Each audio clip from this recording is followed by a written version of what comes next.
You're listening to a Roddenberry podcast. Mission Log, a Roddenberry Star Trek podcast, episode 555, Alice.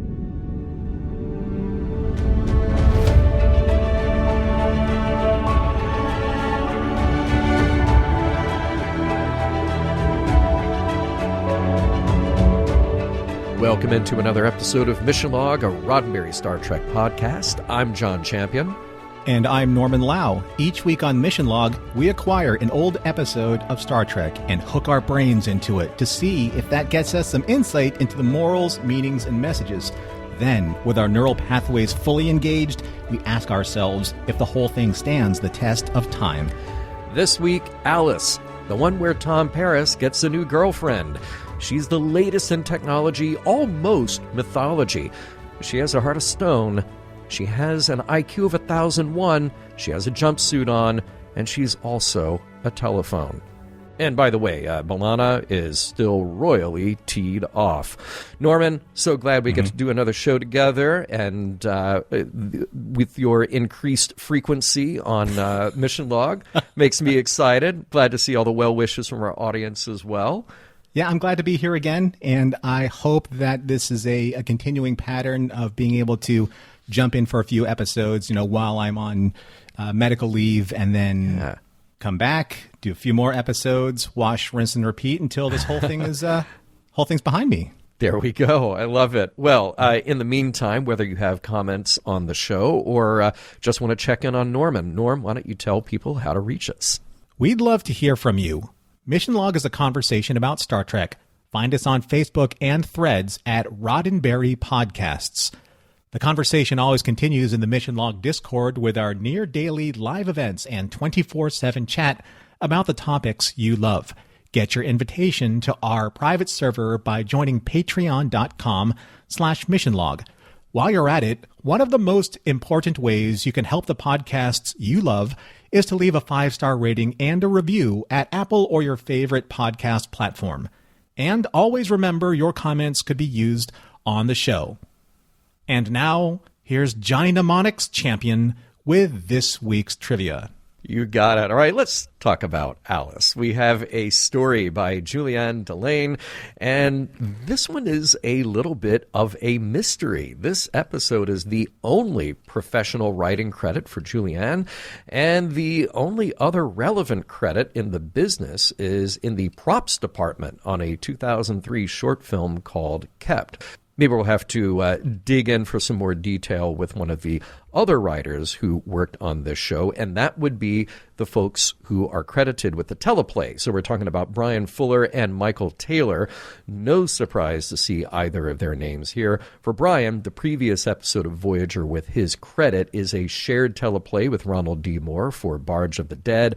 And for Michael, well, probably seems appropriate that the last episode of his that we discussed was Warhead. Now, Alice was directed by David Livingston, and nobody's getting close to David's record of Star Trek to this day. The most recent of his episodes that we discussed was the doubleheader Equinox and Equinox Part 2. I have a question about your trivia, John, regarding David Livingston. Do we know if this episode came in under time, and if so, did he scramble to fill that time with superfluous scenes? Ooh, boy, that is a good question. And, we can reach out to David and ask. We should find out. I wonder if that would be something that got filled in by Brian and or Michael later, or one of the other writers, because, as we know, very collaborative. So let's meet our guest stars. We have Abaddon, the trailer, who is played by John Fleck.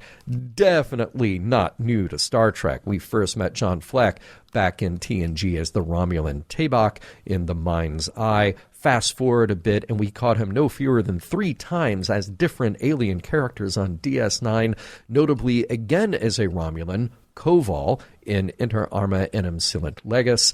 And we will see a lot more of John when we get around to Enterprise. And As the titular character Alice, we welcome Claire Rankin. Claire is from Prince Edward Island and is a singer and dancer as well as a very busy actor. She worked with the Stratford Shakespeare Festival and has transitioned easily from TV and film in both the U.S. and Canada. She co-stars in the CBC comedy Son of a Critch, but sci-fi audiences may know her from a recurring role on Stargate Atlantis as Dr. Heitmeyer. So far, this is her only Star Trek appearance.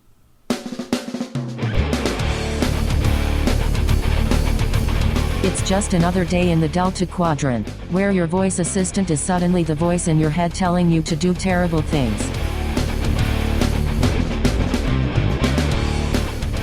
Prologue. On the bridge, Tom and Harry poke a little fun at a stoically irritated Tuvok about his age. But it's all fun and games until sensors detect a huge armada nearby. Voyager goes to red alert under Tuvok's command, but when they get closer, it turns out to be just a space junkyard of broken-down, abandoned ships. An alien trader named Abaddon hails Voyager and invites them to his repository of lost treasures. Act 1.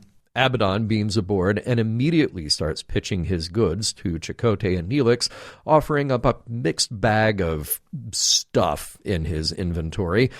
Naturally, he wants some items in return that shouldn't be too difficult to wrangle up on Voyager. When Neelix haggles over some spare parts, Tom is busy checking out the debris field in astrometrics with Harry and Seven. That's when he spots a little rusted shuttle and is instantly smitten. He shares the exciting details with Chakotay. It's got a special neural interface that connects directly with the pilot's mind. How cool is that? Doesn't take too much convincing for Chakotay to add it to the barter list with Abaddon. Plus, Harry will help with repairs. Right, Harry? The deal is finalized, and Abaddon departs with a reminder that all trades are final. Tom and Harry dive into repairs, and as Tom hooks up the neural interface to the ship he has named Alice, it starts linking directly to his mind. The old ship can't handle much more, though, and power cells start blowing out. It's been a long day, and Harry convinces Tom to get some rest. They'll get back to it in the morning. Tom says goodbye to the shuttle as he leaves, and just then it powers up on its own, the interface mimicking a human voice. Alone in his quarters, Tom hears a woman calling his name, and he catches a glimpse of someone in the corridor. He follows her into the shuttle bay, and she introduces herself. It's me, Alice. Act 2. Tom's work on Alice continues in earnest. He even dons a slick new flight suit he found in the shuttle's database and spends every spare moment upgrading her. He even blows off his pal Harry, who comes looking for Tom to join him on another Captain Proton adventure. Later in the mess hall, Seven and Neelix commiserate over the low-quality items they got from Abaddon, except for one, a trinket that happens to be a wildly valuable crystal of beryllium used as currency by many species in the sector. Still, all trades are final. In walks Tom to replicate a bottle of champagne with which to christen Alice, and of course B'Elanna can come along too. B'Elanna gets a taste of Tom's new fixation during the christening, and Alice seems to be just maybe annoyed at B'Elanna's presence. The temperature goes up, literally, and B'Elanna is put off when Alice answers Tom's commands in a woman's voice. She grows even more annoyed when Tom brushes off her concerns and becomes defensive, not before Alice seems to give B'Elanna a mild electrical shock. Even Chakotay takes notice later when an anxious Tom starts demanding more parts for his project and suggests that perhaps the ensign get back to his real job. Tom returns to the shuttle bay and now fully engages in a conversation with the humanoid manifestation of Alice. He says he needs to get back to work, but she persuades him to sit back in the pilot seat and engage the neural interface. Just a little. Act 3. Tom's sneaking around the ship, stealing power cells and other equipment, all while chatting with Alice, who follows him everywhere. He opens up about his wanderlust, and she makes a tempting offer. Just the two of them flying among the stars. His next stop is astrometrics to plot a flight path, but Seven catches him in the act, and he tries to make a quick exit. Seven even asks about the recent modifications to his flight suit that seem to be more connections between technology and his biology. Again, he dismisses her concerns and gets back to work. Down in engineering, Harry and B'Elanna talk about Tom's new obsession, and they happen to notice that power cells are missing in a few places, rerouted as if to hide someone's tracks. B'Elanna doesn't need to guess. She marches straight to the shuttle bay, she finds the missing parts, and upon investigating the cockpit, Alice seals the hatch and starts evacuating the atmosphere. With the air venting out, Tom reaches her just in time, but when B'Elanna accuses Alice of trying to kill her, he's indignant, blaming the whole thing on a system malfunction. Furious, B'Elanna storms off to talk to Janeway, and Tom grapples with the visage of Alice in his face, urging him to keep their secret. Tom breaks free to a turbolift on his way to sickbay, but Alice appears everywhere he goes. The more he resists, Alice persuades, i.e. tortures him, with the neurogenic link until he returns to the shuttle bay. B'Elanna tracks down Janeway, who has been very scarce this episode, by the way, and explains that something is very wrong with Tom. He's fully under Alice's influence, and in the meantime, well, there is no meantime because Tom and Alice have taken off from Voyager. Janeway calls for a tractor beam to drag him back in, but Tom completes his neural interlink with Alice and fires weapons to break free.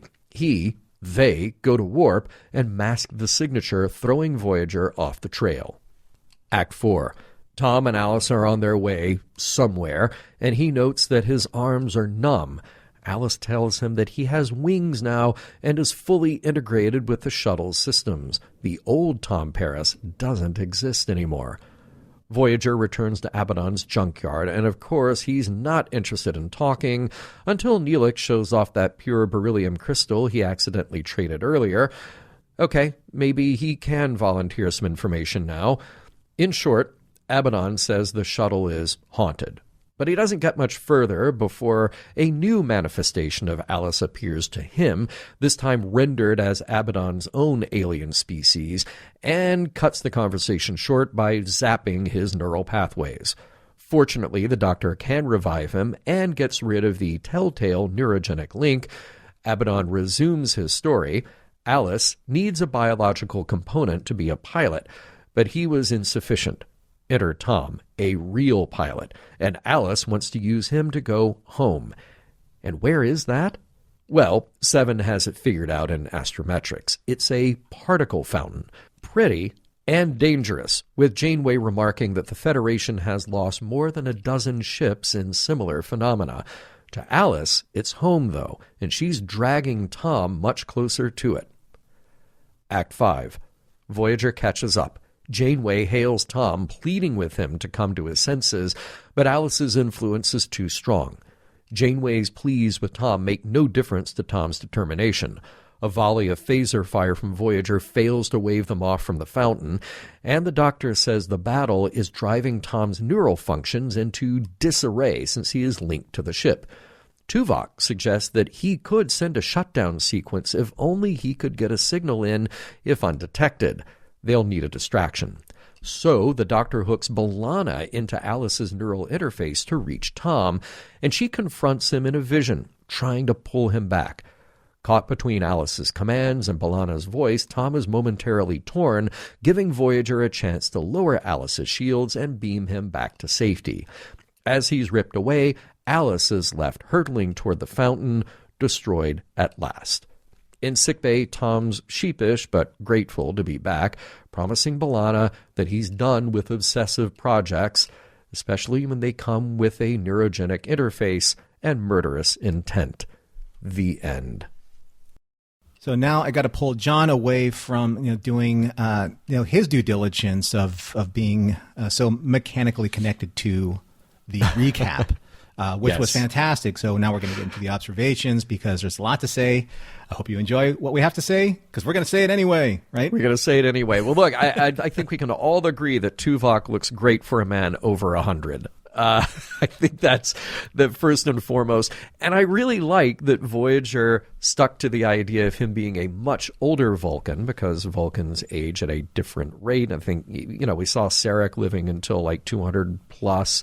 And they're always kind of cagey about Spock's age. I think now canonically he's literally just very close to Kirk's age, if you go back and watch TOS. But to me, because, Pike's adventures were much earlier than Kirk's by like 10 plus years, I kind of liked the idea that maybe Spock was a bit older and just sort of aging more closely to, say, when we caught up with Kirk. But anyway, it was kind of fun.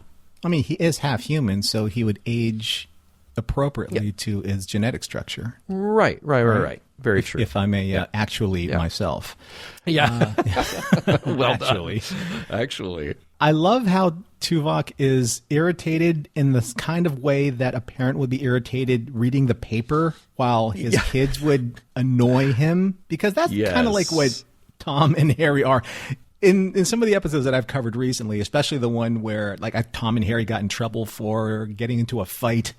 I think that was that in Silent Enemy? Yeah. And they're just kids being taken care of by parents this entire time. That was fun. Okay, so I have to admit, I'm a big Space 1999 fan. I know you are too, John. Heck yeah, man. And when I saw Abaddon's junkyard, I was like, please, please, please be Dragon's Domain for Voyager, please. We'll get to that. Yeah. It's not later. But, no. Yeah. No, sorry to say. Fun to see Neelix's role evolve over time. There's nothing new here, but we met him as a trader. We met him as somebody with his own ship, and I'm actually glad that they mention it in this episode, that his ship is still in there in the shuttle bay somewhere. But he introduces himself as saying, no, he's focused on food and diplomacy. I was like, well, that's very cool. My only big problem with that opening scene is how many credits / producer credits were basically splashed all over that opening sequence. Yeah. I mean, I get a little worried when there's 6 producers of varying ranks and titles stretched out over the course of an entire opening credit sequence. Yeah. And back when this episode was made, I feel like the producer title actually had a bit more weight than it does now. Now you got a showrunner, and then you have a lot of people who have a credit who don't necessarily have input. Back then, and especially on TV, it was a little narrower field. So, yeah, you got to wonder. It was interesting to me that Abaddon says that he needs artificial gravity plating. First of all, can't they just replicate it? Yeah, it costs energy to do so, but I feel like gravity plating is just sort of implied, because literally every other ship with every other species that we meet, they all have gravity on their ships. This is the given. So I think what they should have done retroactively, you go back into the episode, and anytime you see Abaddon, he's just floating in his ship. No, seriously, I need the gravity plating. I can't get it here. Right. I thought, actually, I read your notes really quickly. I thought you said gravy plating. So I'm not sure exactly what that was. Gravy plating. Yeah. Oh, that's, well, where else are you going to put your gravy? Yeah. Well, exactly. You have to properly plate gravy. Yeah. So there's this line where Tom looks at this derelict spaceship from Voyager. Yeah. And settle down, Tom. He kind of fawns all over. Look at those lines. It's a work of art. That ship wasn't assembled. It was sculpted. I think I'm in love. Okay, so I love character development, but it's really, it needs to be nuanced a little bit more than that. It is a sledgehammer of exactly what they're setting up for this episode, because the relationship between his reaction and the actual junked relic itself should not be that immediate. Yeah, exactly. Now, Chakotay has this line where he says to Tom, "We've already got a full complement of shuttles." Where? You've been wrecking them every other week since landing in the Delta Quadrant, unless they keep making so many shuttles. I want to come back next week, and I want to see Voyager flying with just a string of 3 dozen shuttles behind them to justify that they have a full complement of shuttles. I think somebody out there actually does have a shuttle count, shuttles lost versus shuttles replaced versus shuttles re-replicated. I don't know. Oh, I'm certain that Memory Alpha does. Yeah. So here's a good idea. I really got to practice my sarcasm subtlety. Okay, all right. So let me retake that. So here's the good idea, John. Let's take an unknown alien technology and literally attach itself to our synapses. Says no one ever except Tom. Right? I mean, it's like, okay, you're going to be wary of aliens boarding your ship. You're going to put them in, some type of stasis field or security 10 force field, etc. Yeah. So, but why wouldn't you apply that to alien technology that you don't understand? Yeah. Yeah, you know what? I'm not even going to apply that to domestic technology that I do understand. If I walked into a phone store and they said tomorrow, like, oh, no, but here's this new one that you attach directly to your brain, I'm going to need a little bit of study to back up the reasons that I would want to do that at all. Some safety tests, etc. Yeah. New flight suit, it's a little disco, but okay. It's we'll come back to that. Not disco, not Star Trek disco, but disco. Disco. Like, and not in the.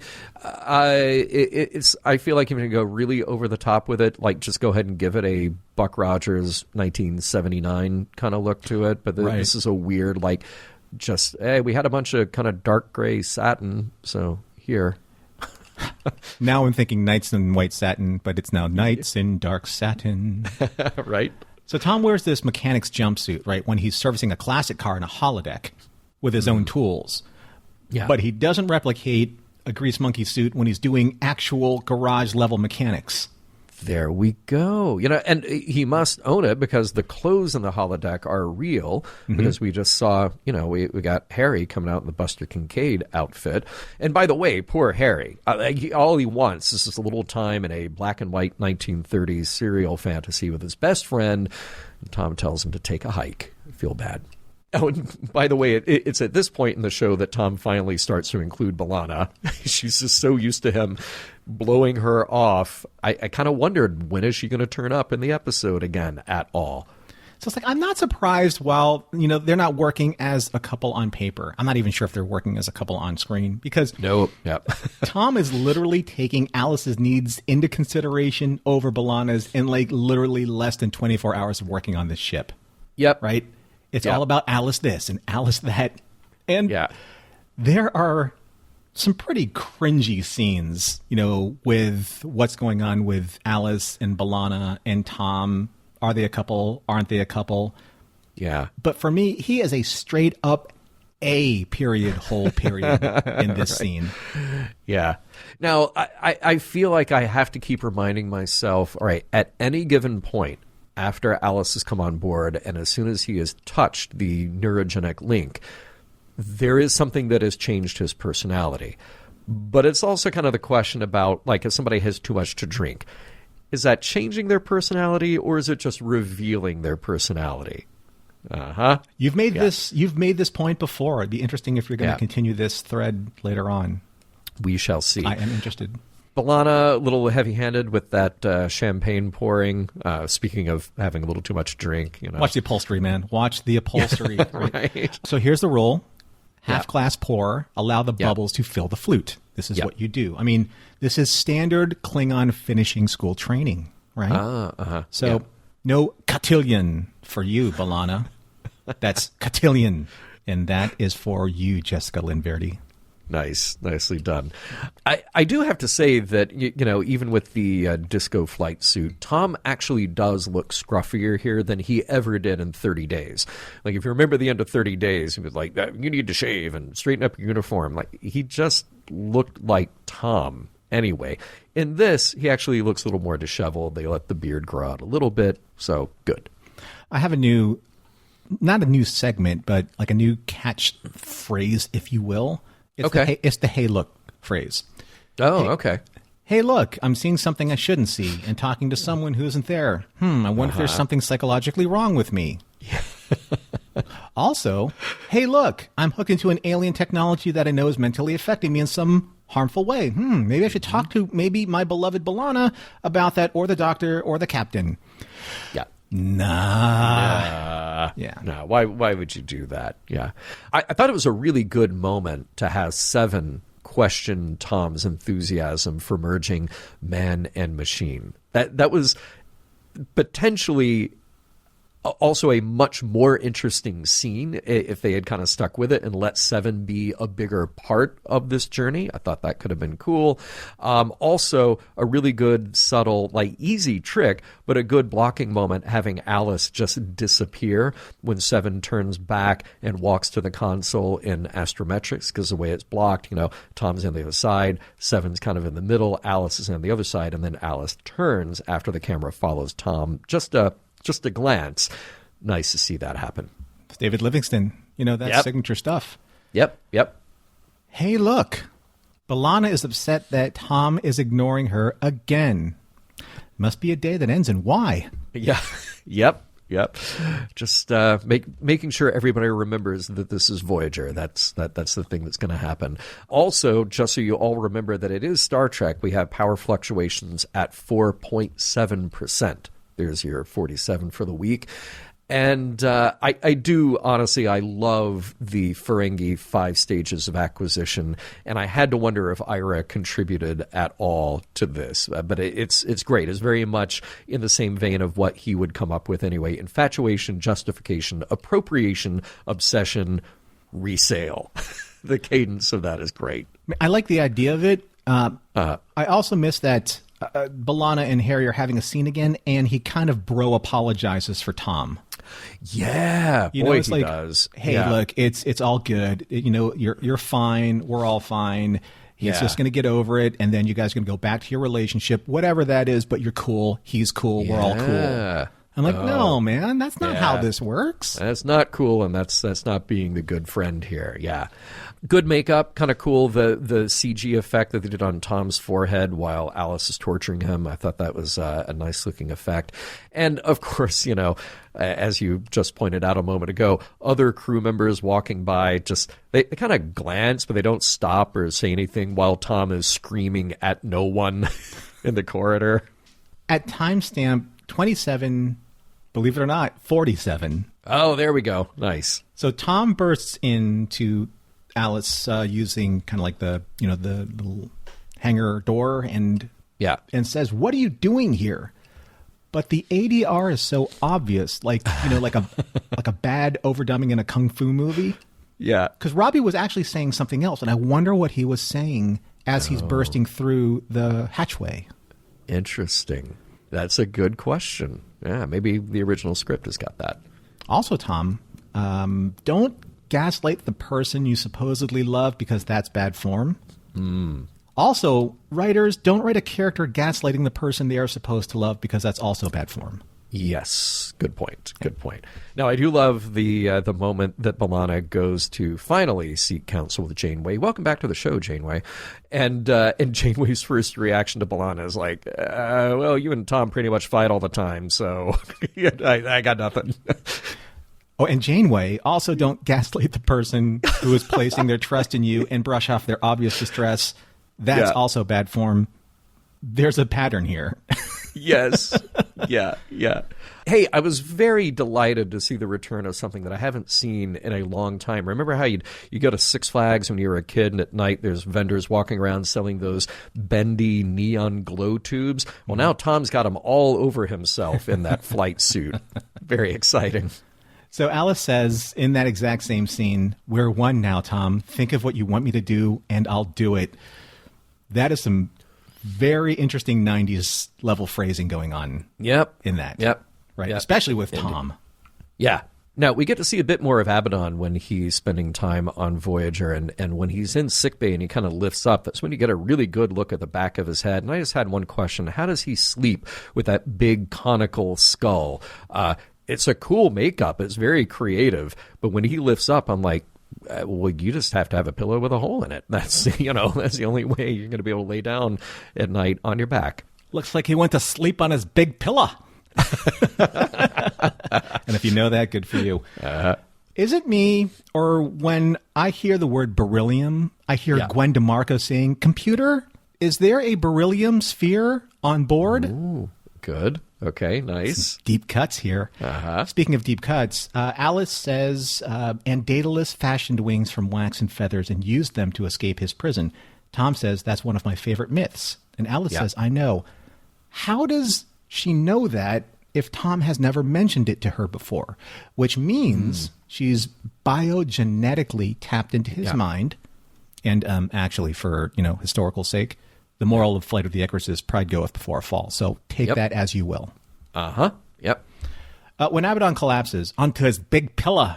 No. Does anyone, actor or writer or director, ever ask, do all humanoids have a carotid artery to check for a pulse? Oh, yeah. Good question. Remember in Star Trek VI, Kirk got into that fight with that giant alien and kicked him in the knees, and then Amon says those are not his knees? Yeah. I'm just saying. Yeah. Exactly. Actually, some really good camera work. The shot. So, camera work and actor work here. Tom sort of freaking out in the pilot seat. They effectively raise the tension and the stress in those moments. I do love a good fisheye lens type scene. Where it has really, really good. Just that morphing quality to the face. It kind of like bends it a little bit. Tuvok, he's asking if there's some type of code that they can use to shut down Alice. So I love the strategy of using another ship's prefix code to shut down another ship. It's old school. It's old school tech, but it works. Yeah. Here's my big question though about Sunday Parfait particle thing, whatever they're going for. Why is she going to that? You're asking a question that has logic and relevance behind it. I'm afraid I can't let you do that here, Norman, because it is indeed a thing that destroys the ship. Why she/it would want to go there, I don't understand. I do love how Janeway is just so over it at the end. Like, her does resume course of the Alpha Quadrant. Like, this diversion has been long enough. I think we all feel what she is feeling. Oh, sorry to she was so over it there. She's so done, so completely done. We have a get well card from Naomi Wildman at the end. I like, first of all, the name check, even if we don't see the character in this episode. Kevin Dillmore, if you're listening, why hasn't this been made into a commercial project? I think you should just have a whole line of Naomi Wildman created greeting cards. I think that would be great.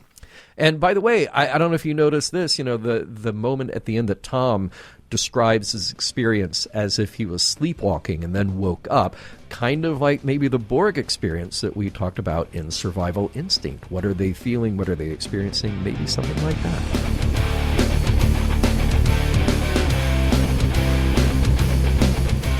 Visit Crazy Eddie's used spacecraft lot, where it's not Eddie who's crazy, it's the spaceships that are crazy. No returns, please.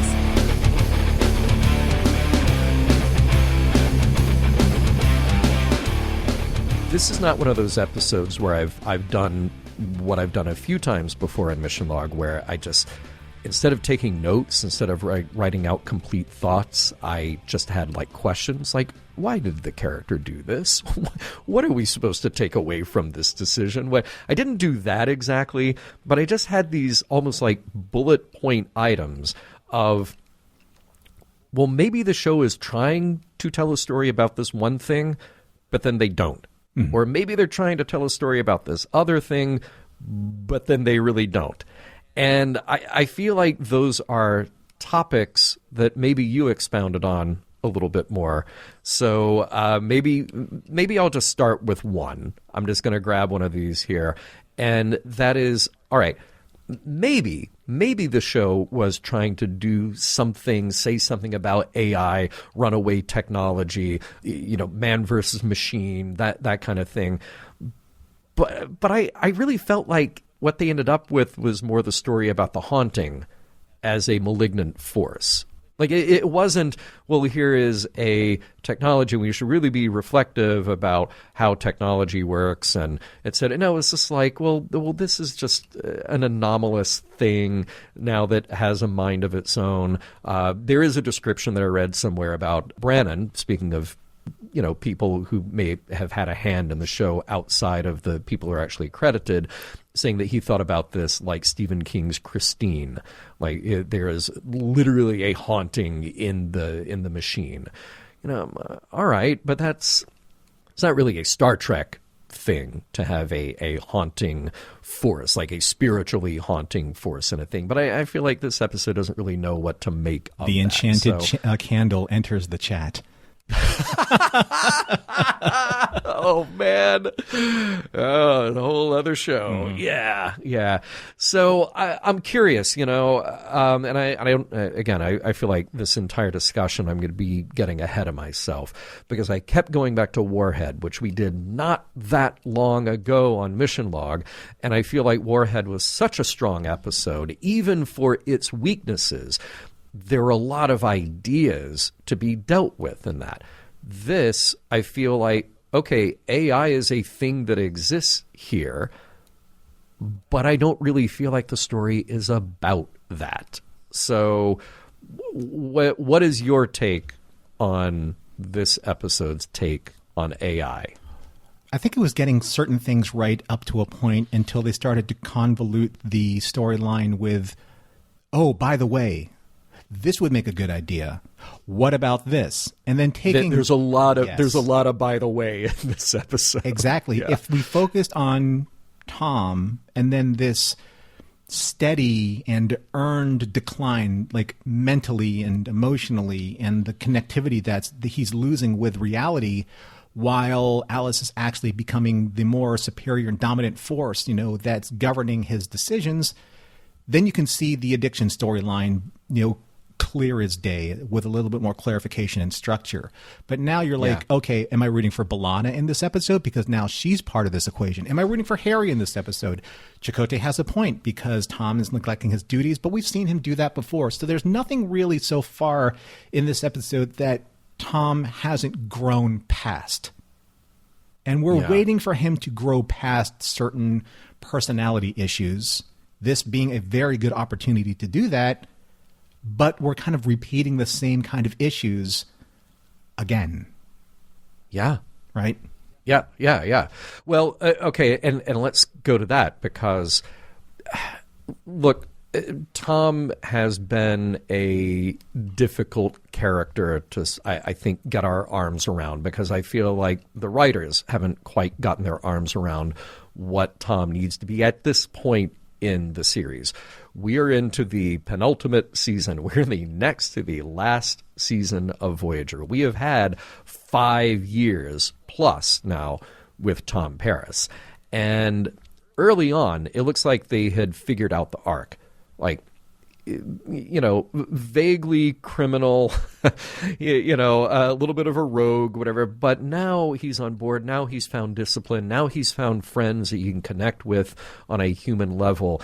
And this is what he needed all along. So he's going to take every attempt to be the better person until every other episode comes along that completely undermines that. And not even in a way that you feel like he's going to figure it out again and it'll stick. It's just he figures that out again when you get to the end of one episode until that gets undone for the next episode. So when it comes to Tom, when it comes to his arc in this episode, okay, well, maybe there was something about the unfulfilled wanderlust that's still in there. And maybe there's also something about the relationship with B'Elanna, whatever is going on there. And let's face it, Star Trek in this period has not been great about writing relationships. But I also feel like this episode gives itself the get-out-of-jail-free card because, I don't know, it was all the malignant computer making him do this.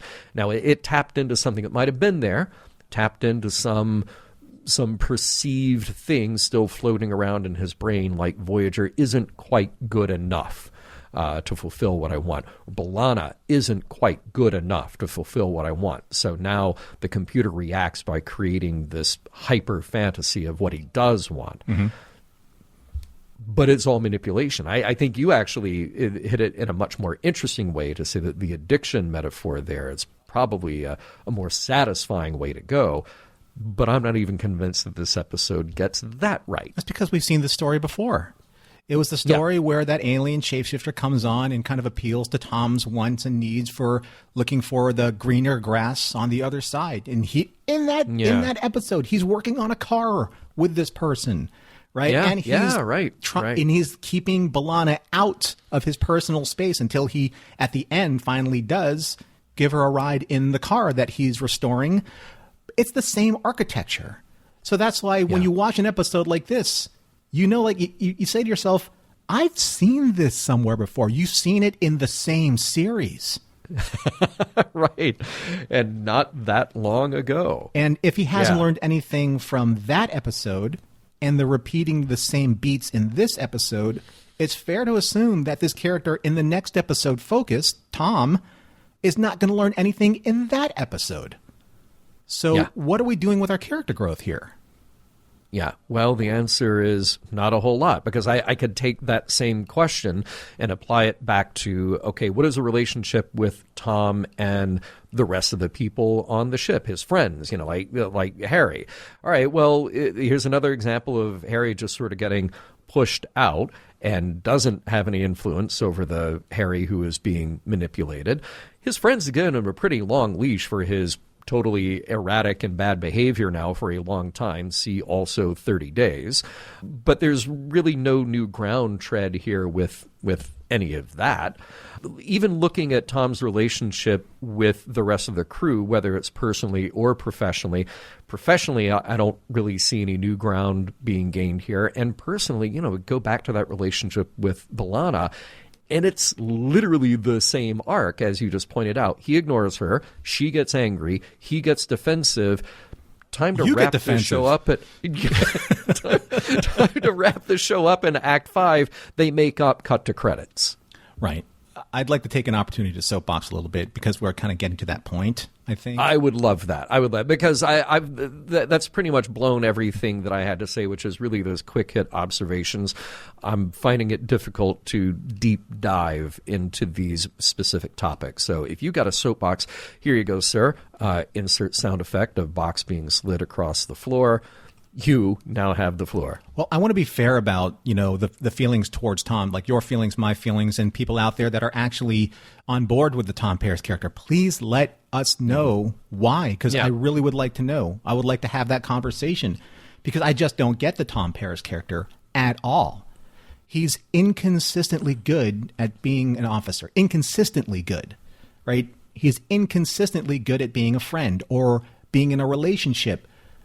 But he takes those gifts so cavalierly through his life that you just know that it feels like he's taking advantage or for them for granted. So aside from him being the stereotypical roguish flyboy archetypal pilot character since Caretaker, who exactly is he?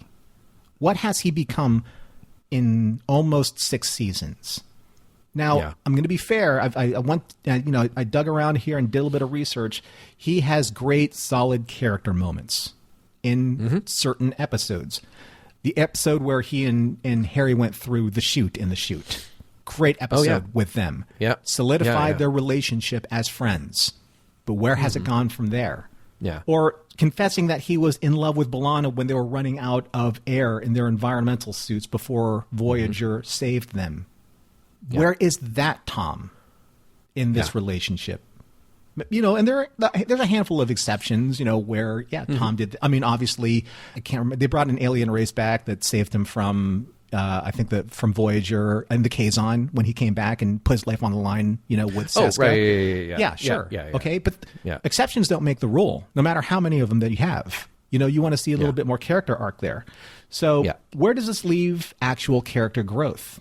Right? It leaves that potential for Tom, and just if we're talking about Tom here, it leaves that potential at the whim of Voyager's almighty reset button, which frankly for me, I'm not excited about. You know, it's getting woefully overused. Equinox, The Killing Game, Year of Hell, great episodes with repercussions that should continue in the show, but they don't. If you do that with the reset, if you use the reset button with character arcs, that means you're resetting the character, right? So there's no growth there. So bottom line, if I don't care about a character some 6 seasons in, I probably won't by the end of season 7. And I hope that this doesn't inform how I react to Tom episodes moving forward, because I do like the B'Elanna and Harry relationship, that they're also connected to Tom. Yeah. It could be a great story being told. B'Elanna, Harry, Tom. B'Elanna has problems, goes to Harry. Harry has hears these problems, goes to Tom. Tom reconciles. It's a great dynamic if they actually use that. So I'm not buying what Tom's selling. And I'm still waiting for yet another believable moment, except for the one that I just mentioned, between Tom and B'Elanna in Day of Honor, where he actually shows that he's ready to sacrifice himself for her. Right? So that's where I am with Tom. Well, I'm sorry you're not buying it, but at least you know that all sales are final. So I don't smell what the Paris is cooking. That's for sure. I have something fun, though, to talk about if you'd like. Yeah. I don't want to exhaust like too much of our feelings towards a certain character because, again, it's just this episode. I don't know if it's going to get better. But if you found the fun, let's bring it. Okay, so going all the way back to the beginning of this episode, from our very first conversation about Alice with Abaddon, Tom, and Neelix in the corridor, would you like to do the role-playing game again? Oh, absolutely. Okay. Absolutely. Yeah. How about I do Abaddon, you do Tom and Neelix. Okay. All right. Sounds good. But please, I have certain bold words underlined, so emphasize those. I'm trying to make a point. Got it. So okay. Abaddon says, remember, just one seat, not much storage. She was designed for speed, not hauling. Understood. Make sure you go easy on the thrusters. She doesn't like being manhandled. Temperamental? Sensitive. She demands respect, like any fine piece of machinery. Sounds like you're sorry to let her go. Well, in some ways, she's like the daughter I couldn't marry off, but that doesn't mean I'd trade her to just anyone. I've got a feeling you're the kind of pilot that she needs, someone that will give her the proper care and attention. I'm your man. Don't worry, Mr. Abaddon. She's in good hands. Kind of see where I'm going here? Mm-hmm. Yeah, a little bit. A ship, or a weapon, or a book, or a shoe, any inanimate object technically has no gender. So why the fixation as such? And not just in this episode, but Star Trek history in general. So going all the way back to the original series, The Naked Time, when an infected Kirk rambles to an infected Spock, I've got it. The disease. Love. You're better off without it. I'm better off without mine. This vessel I give, she takes. She won't permit me my life. I've got to live hers. I've got to live hers. The ship's life. Your life. Yeah. Right? It's an interesting parallel to Tom being forced to live Alice's life. Yeah. But why do ships have a gender? Well, by the way, I mean, the other line that immediately comes to my mind is, of course, Data and Dr. McCoy in Encounter at Farpoint walking down the corridor, and McCoy says something about, you treat her like a lady, she'll always bring you home. Exactly. Okay. All right. So did I jump ahead? No. I think it's fine. Bit? There are all these different, even at the end of the Kirk speech in The Naked Time, it's like, now I know why she's called she, like that. Yeah. So from an online article at the imperialwarmuseum.org.uk, of an article that has this exact same title, Why Do Ships Have a Gender? The Royal Navy has always gloried in its traditions, none more so than the tradition of naming ships. A ship's name, motto, and badge serve as a great source of pride for its crew and a historic pride in the tradition of ships' forebearers. Such names such as Ark Royal, Queen Elizabeth, or Invincible have often been repeated in British naval vessels to the days of the Age of Sail. So another tradition is to consider ships as female, referring to them as she. Although it may sound strange referring to an inanimate object as she, this tradition relates to the idea of a female figure, such as a mother or goddess, guiding and protecting a ship and crew. Another idea is that in many languages, objects are referred to using feminine or masculine nouns. This is less common in English, which tends to use gender-neutral nouns. However, referring to ships as she may refer to far more ancient traditions. So, interesting. Again, going all the way back to Gene Roddenberry writing and Gene Roddenberry producing, coming from a naval tradition, perhaps this is why they call ships she. But I find it interesting in the 24th century and in more modern sensibilities of writing that there is such a huge proclivity for using that particular pronoun in the attachment of who and what this vessel is and what it means. Yeah. Now, that is very interesting in the respect that, okay, here's this traditional streak that lands us there, that ships are, I mean, absolutely. Just was on a huge ship a few weeks ago, and that ship was referred to as she. The first name, and her name is Queen. So we refer to her as she. So I think that is cool to maintain that bit of tradition. It's been ingrained in me for as long as I've known what a ship is, that you refer to them as she. I think there is a whole other path of conversation that one could have, especially when picking apart this episode, that the enemy is female. It is the seductress. Mm-hmm. It is the murderer. It is the manipulator that takes Tom away and will be his doom, if she gets her way. Right. And the interesting thing is I'm wondering if any of the writers just floated the idea of, what if this very seductive, manipulative program was indeed male? What would that have done to Tom? Or is it too similar to what happened before, when that other alien, who was a female, right, took a male guise and again broed Tom to a point where it would trust Tom and be able to escape using Voyager's ships and stuff like that. So I just I always find it fascinating where there's such a specific focus on the pronoun for a ship. That's interesting, though, because now you point out two of Tom's weaknesses, is that he can be seduced as a weakness by a seductive woman visage, but he can also be broed into compliance. So, just remember, no matter what direction you're coming from, Tom is manipulable.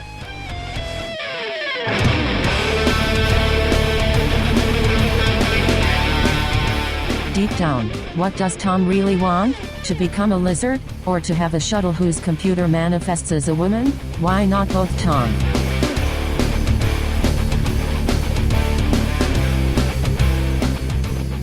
So I guess the big question as we wrap up this episode, does Alice live in that shuttle anymore? Because obviously I think there is a message that we can find here, if the episode does hold up, based on maybe certain hints that we have alluded to throughout the course of our discussion. So, as we do with every Mission Log episode, we ask ourselves, does this episode hold up? Does it withstand the test of time? And are there any morals or meanings or messages that can be found or have been contained therein this episode? John Champion, as you hang up your mechanic's smock in favor of a far more formal and tight-fitting leather outfit, complete with neural interfaces. Yeah. I'm trying to get to the real you, not the manipulated you, but the real you, about how you feel about this episode. So let us have it. Right. Well, look, I mean, with Alice, there's a new girl in town. Well done. So I'm feeling good. But at the end of the day, I think I have to say that this Alice can kiss my grits. Oh. Yeah, I did not like this episode. And I feel like partly it's for a few reasons. But one of the things that I'll focus on here is that, look, there are some times when we're in this period of Trek, the 24th century Trek between TNG, DS9, and Voyager, where we've gotten very used to the design language. The production value has plateaued, I think. So it took a little while for TNG to totally find its flavor and find its style, but it got there. DS9, very consistent across the board in terms of its style. And Voyager is pretty much like, it's just ready to go. Well-oiled machine from the time that it starts. Big change with Voyager is the transition from traditional models and effects to CG. So there are some things that come along where you go like, well, okay, some of these hold up better than others, or we give them an A for effort on those. But generally speaking, Star Trek at this time is produced very well because it can't help but be produced very well. This episode, I feel like, as the kids say, I feel like it's very mid for Star Trek at this point. Yeah, because, look, just looking at the shuttle design, that is Alice. I think for something that's supposed to wow me, now granted, they have to have a physical prop there, and you can't make that too complicated, too over the top, because you actually have to build the thing, and you got a huge part of your budget going to that. I thought it was ugly. I thought it was weird looking. I thought the teal color scheme was just odd and lazy. Tom's flight suit, just an odd choice. I granted, yeah, you got to make a new costume. You got to have the thing for him to sit in. But then if the peak of that is him sitting there with the glow tubes coming into him, like, all right, now you've lost me.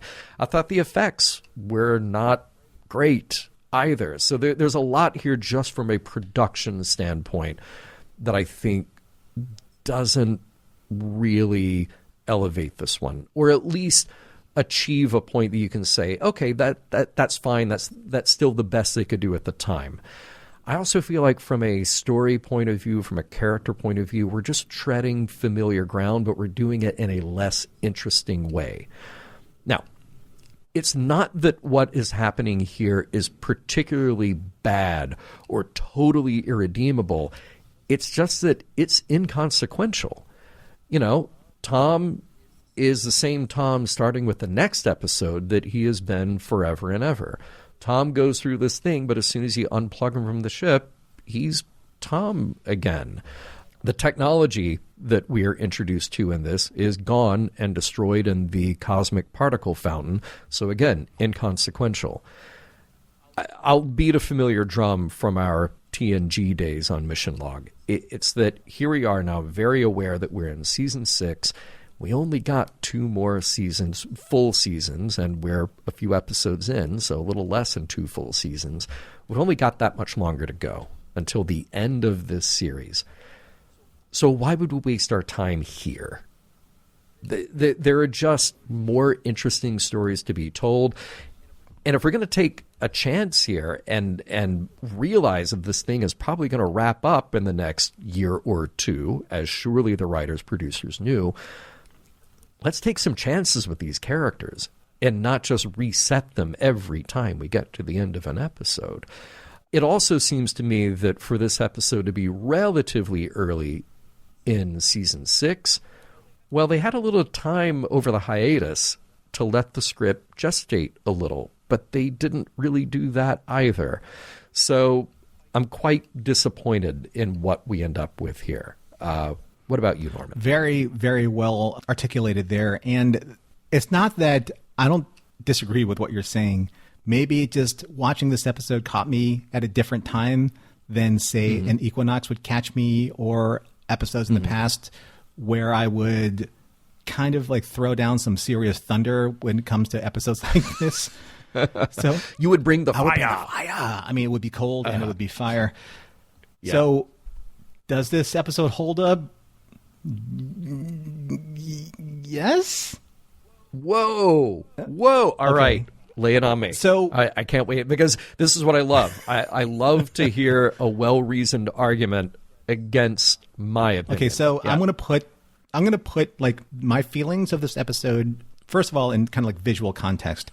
So I brought up Galaxy Quest earlier, and I wasn't thinking about it, but when Laredo pilots the NESA Protector for real out of space dock, and you know he's headed right for the door of space dock, and you just see the front fuselage scrape by, just screeches. That's how I feel about this episode getting to yes. It's just, it's scraping like all right, everything to get to a moment where I think, okay, I think this is okay. Okay. All right. Because there's really nothing technically wrong that I can find with this episode. It's not terrible, but it's also not awesome. And not many episodes fall under these extremes, but you at least have to be memorable, or do you?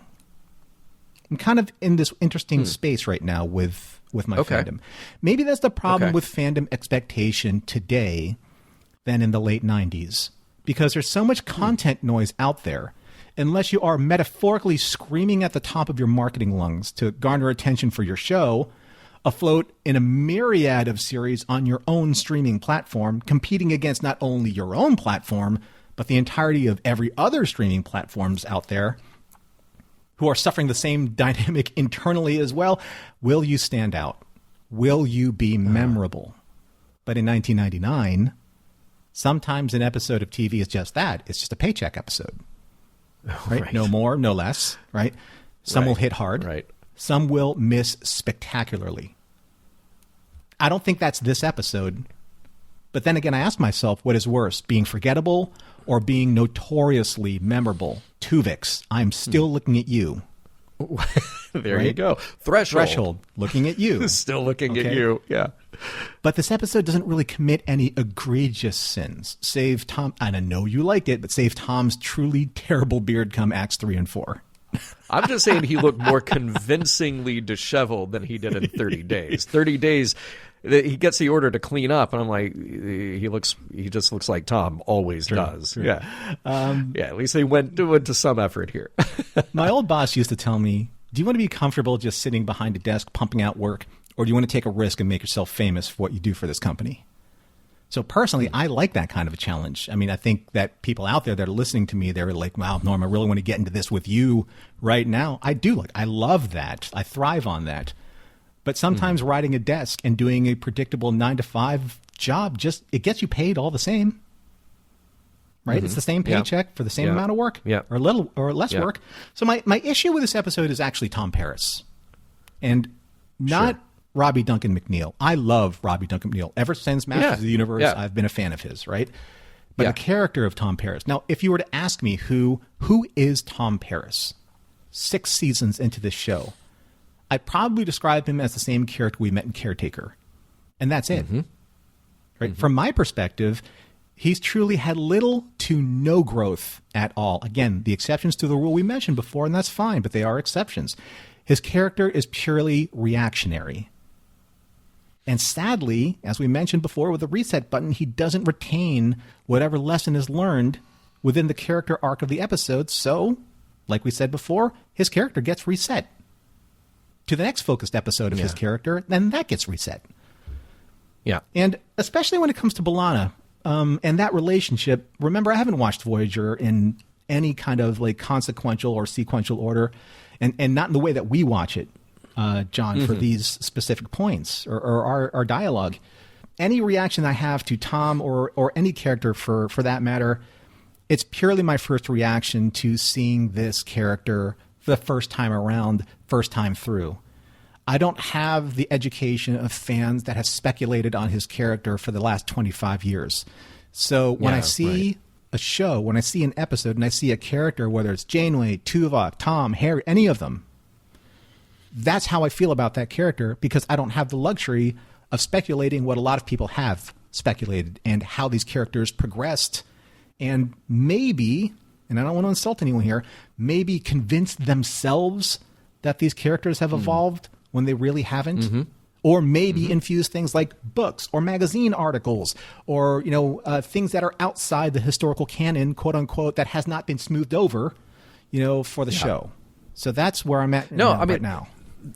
But that's such a good point, though, because going back to talking about TOS, like having grown up after TOS was on and fandom had fully flowered in the 70s, right? And then the Star Trek movies start coming out in 79. Those secondary characters like Sulu and Uhura and Chekhov, they really took on a life of their own and stuck in the fandom's mind as absolutely essential, again, no slight to the actors at all, but absolutely essential, fully developed, fully present characters. But then going back and watching TOS in earnest, episode by episode, week by week, you go like, okay, sometimes they have their moments, but we really didn't flesh this out until 20 years later. And all of that then kind of retroactively informs how you feel about them. So I get what you mean there.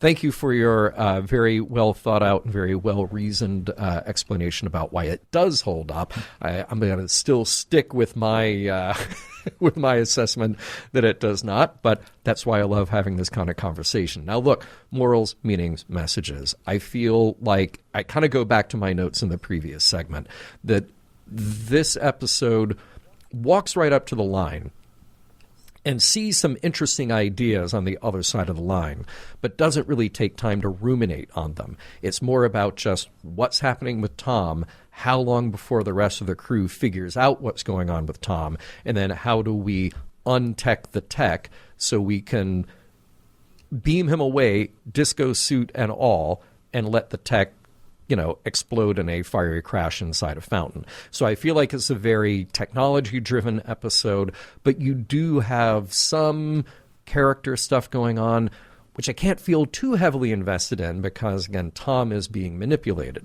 Whatever it is that's happening, whether it is merely an amplification of who Tom is or it is direct manipulation of who Tom is, we got to wipe it away. We got to hit the reset button at the end because now the manipulator is gone and gone for good. So I guess that comes back to, well, is this episode making a statement about AI and the dangers of technology and its interface with human beings? Maybe, but I think we did that in more interesting ways already. See also The Changeling, see also The Ultimate Computer, see also Warhead, see also many, many other examples throughout Trek's history. Are we doing something that justifies or digs a little deeper into Tom's relationship either with B'Elanna personally or professionally with the rest of the crew? And we can also put Harry in the personal category as well. Well, it's more about the reactions that the personal relationships have, Harry and B'Elanna.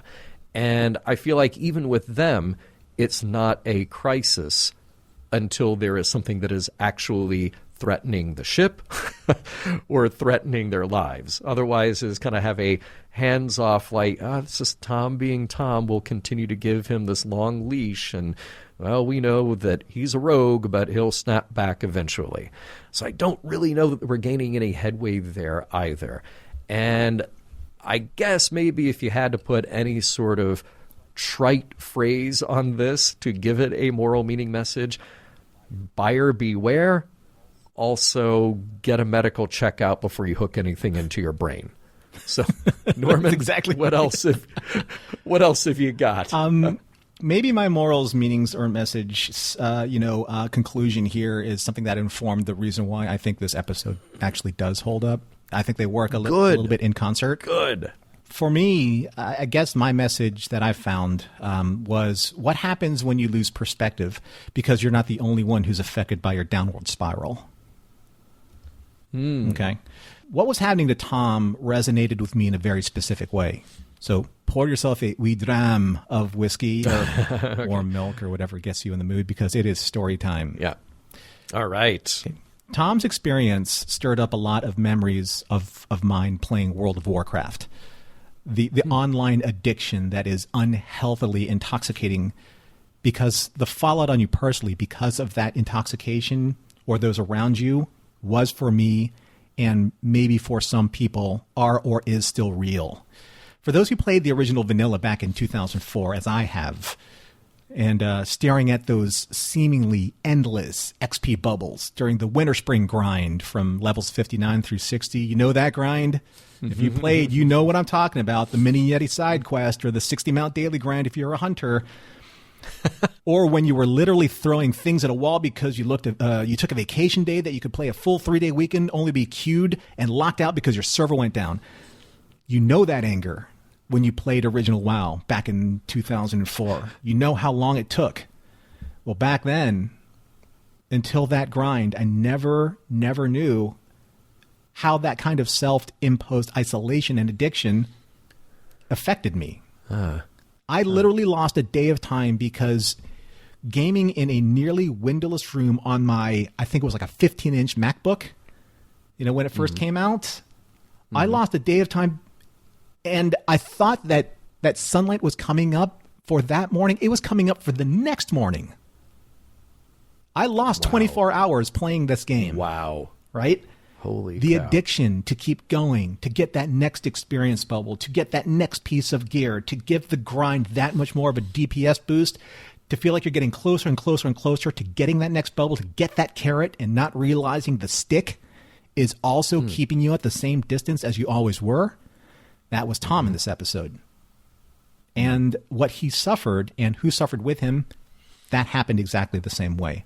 I've known friends that have suffered similar fates or worse, making excuses to skip work, making excuses to not spend time with their wives or their girlfriends. They were known as wow widows. It was a thing that was real. Wow. Oh, ignoring their families or their newborn kids, or spending more time and money on upgrading their PCs than actually spending on practical quality improvements for their lives, cars, homes, food, right? Hearing this familiar phrase, in the background, just one more quest, hon. Just one more quest, Mom. Just one more quest, Dad. Just one more. I'll be right there. When these were all on vent for everyone to hear, and for those of you who played, that's what happened when WoW was really, really addictive. So by the analogy of my story, what we see here is Tom suffering from a real-world dopamine response, and personally experiencing and seeing the immediate imbalance of a dopamine response and what it can do to someone, beginning with something as innocent as Tom's reaction to seeing Alice for the first time and going from "that's a gorgeous ship" to "I'm going to leave my found family and relationship behind because Alice needs me to finish one more quest." That's real. And it happens all the time when something in life is out of balance. And what is both interesting and troubling about Tom is that he seems to have a great deal of life that is positive and supportive. So where does the yearning for that pasture of greener grass come from? And I asked myself and my friends, who all went down with me on that same WoW rabbit hole together, how did we lose so much perspective with an effing video game? And I think we all realized at some point in time in our lives that, quote unquote, the fantasy was far better than the reality. And that reality was adult responsibility. A lot of us were transitioning from our 20s to our 30s, where we're starting families. Some of my friends, they were getting married, having children, getting their first stable career job. And maybe there's something inside Tom that is subtly being triggered the closer he comes to actually creating the lifestyle he wants. And for some, the prospect of becoming an adult is terrifying. Mission Log is produced by Roddenberry Entertainment. If you'd like to support us directly, you can do so at patreon.com/missionlog for early access to shows and the Mission Log Discord. Our website is missionlogpodcast.com, and for more Star Trek news and discussion, visit trekmovie.com. On the next Mission Log, riddles.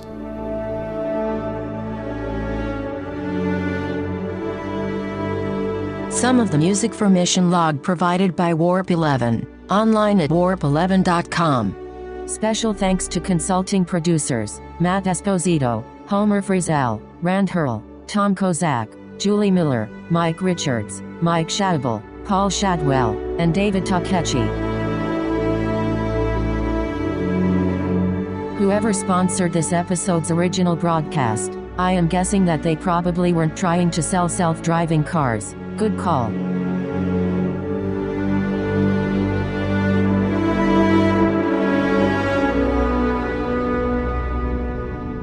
End transmission.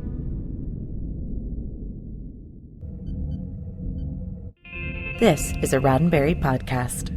For more great podcasts, visit podcast.roddenberry.com.